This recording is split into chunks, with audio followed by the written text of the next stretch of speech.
Madrid derby took place, and we would like to focus on the football before we get into some of the dirty details ahead of this game. But we got to talk about the game. Nigel, I know you were all over it. It was a big win for Real Madrid and some terrific goals to follow suit. Fantastic win, and again, it's kind of like you were still looking at Real Madrid where they're not playing at fifth gear. They're still playing in that first and second gear. They're surviving, doing okay. But when it comes to that moment of quality that's needed, they put it in the back of the net. And you look at both goals. I think I'm not just going to talk about the goals and the players. You talk about Vinicius Junior, obviously. You talk about Rodrigo and Valverde. Fantastic. You look at those players. But again, one of the players that I said, and we discussed this another time, Ian, about Tchouaméni. What a fantastic ball he played. Stop laughing. That's like, listen, if you go on the pronunciation on YouTube, it is Tchouaméni. That's how some people pronounce it. You can laugh all you like. That is how some people pronounce it. I'd like everybody out there who are watching along on this live to let us know in the comments if Nigel is pronouncing Tchouaméni's name correctly or not. Anyway, back to the topic of conversation. What a fantastic ball he played for the first goal. And for me, I look at the ability that this young man possesses. And obviously, there's talk now about Paul Pogba maybe not being fit or making the World Cup.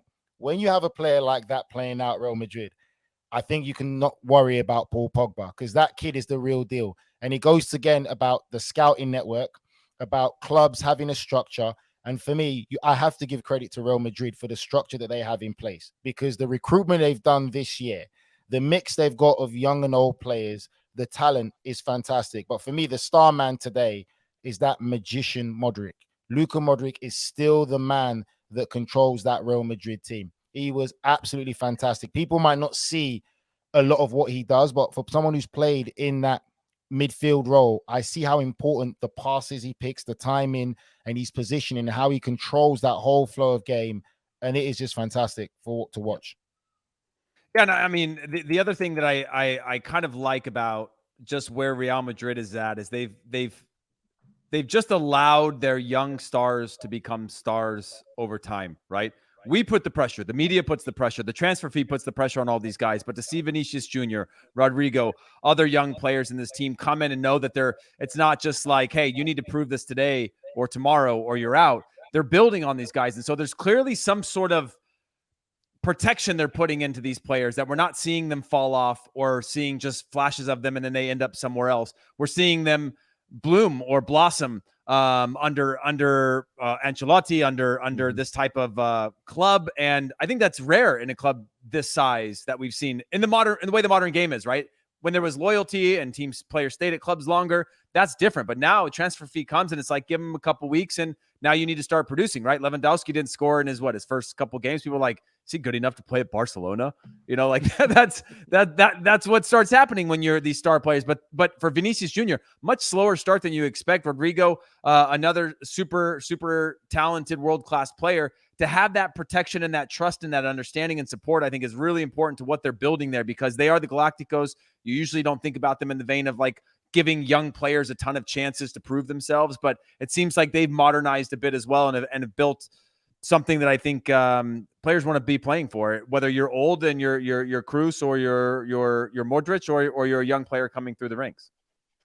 We are discussing the Madrid derby. Real Madrid winning by 2-1 thanks to goals from Rodrigo and Valverde. Hermoso pulled one back in the 83rd minute. But Rodrigo getting his third goal of the season in La Liga, actually third game in a row that he scored a goal. So impressive from him. But as you mentioned, Heath Pierce, if you look at the ages of these young superstars, I mean, Vinny Jr., 22 years old, Valverde, 24, Rodrigo's only 21 years old. Then you've got Tchouaméni, who's 22 years old. It's safe to say, Nigel... Is that the same player that Nigel was saying? That's Tchouaméni, yeah, Tchouaméni, same thing. Right? Tchouaméni, it doesn't matter. I just want to know who's right. I'm getting confused myself. I don't know which player we're talking about anymore. Stick with Nigel, it's all right. Nigel, it's safe to say that Real Madrid's future is in great hands. I mean, there's no Karim Benzema there today, and of course, it didn't look like they needed a Karim Benzema because these young superstars, they're flying high with confidence right now. And even though it was controversial coming into this game, these superstars, they shone brightly once again.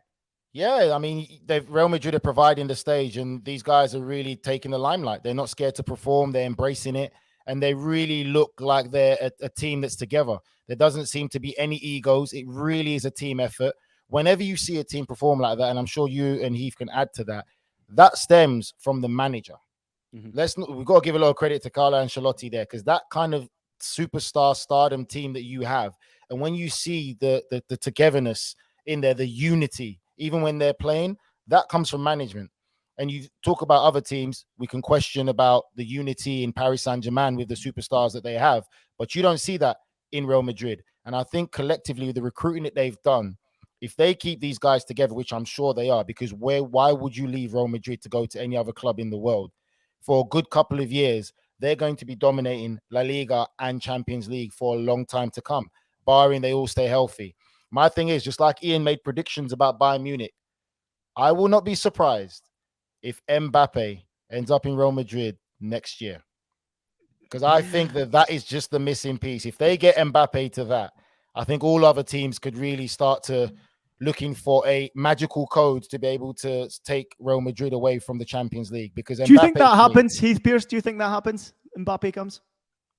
Yeah, I think it's inevitable that has to happen at some point. It's inevitable. When and who can write the biggest check? I don't know.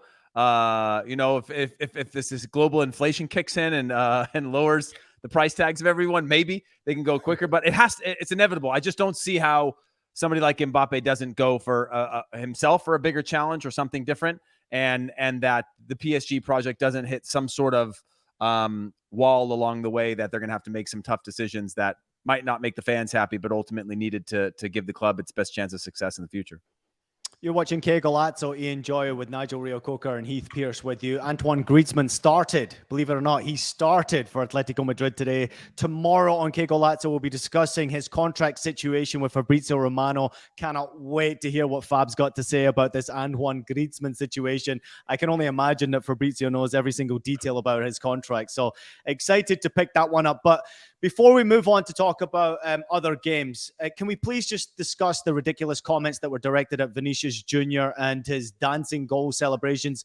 In case you missed it, I'm going to just repeat what I've been reading. Obviously, this was put out in every single news format. I'm going to repeat the words, and for some people out there, it might affect you, it might harm you, it might hurt you, but I've got to say it. So here we go. So while appearing on Spanish TV on Friday, Pedro Bravo, a leading agent and president of the Association of Spanish Agents, compared Vinicius Junior's dancing celebrations after scoring to the behavior of a monkey, arguing that the forward was not respecting his opponents and, in quotations, I say, should stop playing the monkey. When you score against a rival, if you want to dance samba, you go to the Samba Drome in Brazil. Here, what you have to do is respect your colleagues and stop playing the monkey, he said, end quotes. Now, the support for Vinicius Junior since then has been truly amazing, as it should be. And having played in Germany for 5 years for St. Pauli and a club that fights discrimination and racism across the board,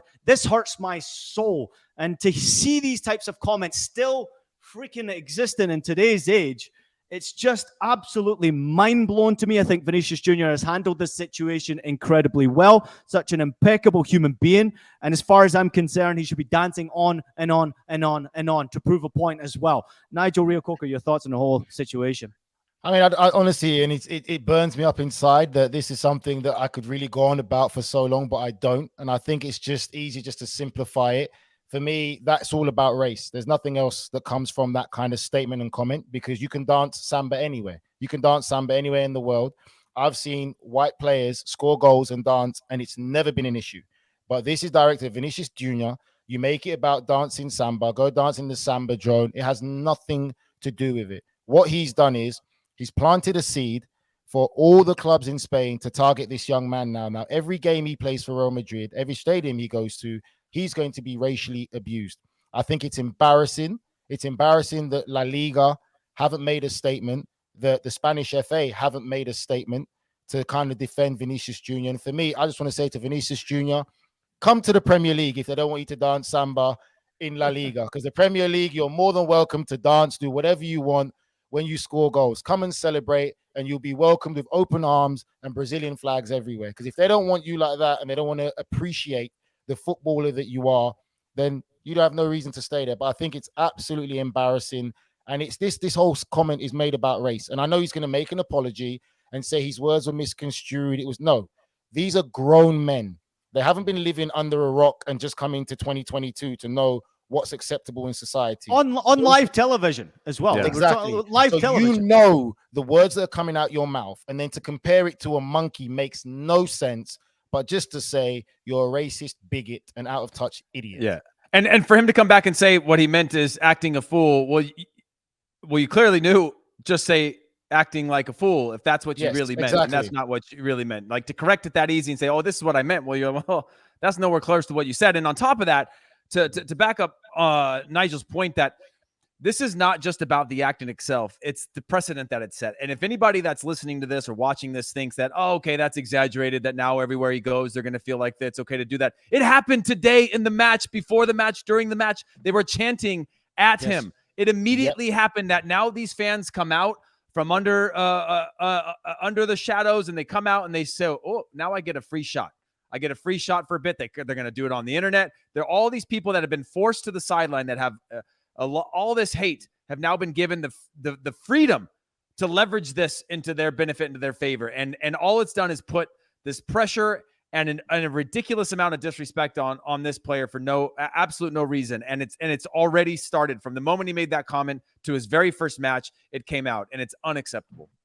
It is unacceptable, and it's very, very difficult for many out there, and we do apologize. Obviously, I think having these types of discussions is so important to be able to kick racism out of the game and out of our world. So I think there's a segment later down the line where we could maybe all get together and discuss racism and make it a larger segment and really, share our own points of view and maybe some stories that we have from what we've dealt with ourselves individually. But it's certainly something that still looks like it's ongoing, not just in Spain, but in multiple countries. And it needs to be kicked out soon. I will say this though, and great, well said, Nigel. Vinny Junior, he has handled this situation incredibly well, and may he dance on and on and on. Nigel, you want to say anything before we move on to the Premier League, or you want to get going? I think we've covered it. I mean, like you and I, all of us here, just frustrated things like this can happen still, and the fact of a grown man can make a statement knowing exactly what he means, and then when he gets called out for it, gives a half-assed apology. And again, the kid is celebrating a goal and dancing. He's not hurting anyone. He's enjoying the game he played. There's absolutely nothing wrong with that. You singled him out because of his race, because of his special talent, and because of how well he's doing. And it just doesn't sit well with you. And it is what it is. It's something that we need to get rid of. And I think I'm just disappointed at La Liga with having that star talent. They haven't released a statement straight away, because this happened yesterday and there's been no statement released by any of the governing bodies in Spain to say that they don't agree with this and they completely condone what he said. Condemn what he said. Condemn. Yeah. Listen, you say grown man. This is not a man. This is absolutely not a man.